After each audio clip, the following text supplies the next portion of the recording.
What's going on, guys? So a lot of times when I'm doing training footage, I get a lot of feedback from my seated calf setup.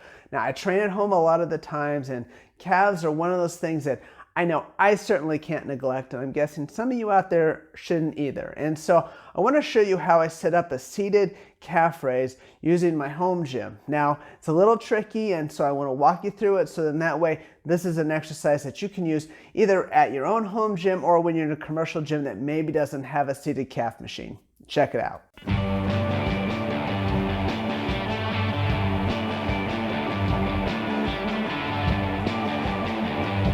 So the first thing that you're going to need to figure out is what kind of platform you're going to use to get that elevation on your the balls of your feet to get that stretch for the calf raises. So here's a couple things that I've set up. This one right here, this is my personal favorite. So as you can see, it's nothing fancy. It's basically 4 2x4s that I've cut, and these are about 18 inches long, all 4 of them.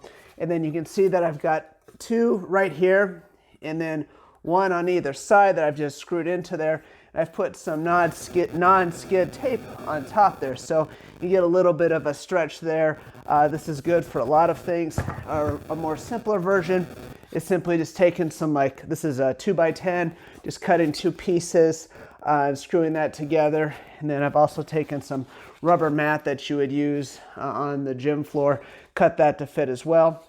On a side note, I put these little ridges on here, so if you do something like block pulls, it's nice to keep the barbell, or sorry, the plates in there from rolling off. So these are a couple options. Another thing you can do is if you're at the gym and they have like a regular step or something like that, you can use that as well. But really, as long as you get at least 2 to say 4 inches on a stretch, that's going to get the job done. So the next thing you want to do is you're going to want to position a barbell on a rack.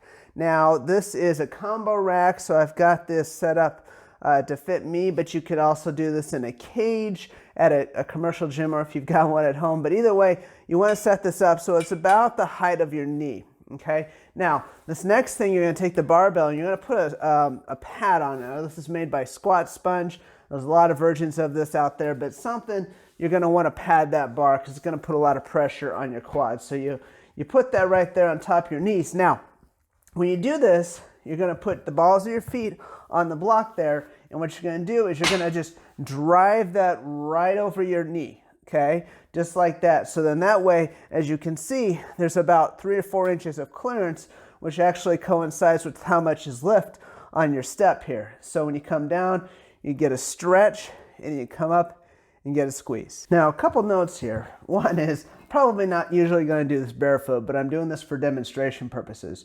When you come up, you want to hold this at the top for a few seconds to get a good contraction. And then when you come down, again, you're going to usually just lightly touch those rails, but don't let the weight off of the calves. So that way you can keep the tension on there. You're going to hold that for a few seconds, come down nice and slow and controlled, and continue to repeat this until you get a good burn in your calves. Now, normally you're going to probably put a significant amount of weight on this. However, again, this exercise is more about nice and slow contraction and really feeling the calves burn. This really hits the soleus well and is a nice addition to a standing calf raise that you might do in your gym. Guys, thanks for watching. I hope you enjoyed this video. Again, this is an exercise. It's a nice addition for your home gym, and it's something that is a great add-on to other calf exercises, which again, if you're training at home, can be a challenge to figure out if you don't have access to all those fancy machines. If you like this video, please hit the like button, share with others. Here's another video on training at home that I've put together. So again, thanks for watching. Until next time, keep making every day count.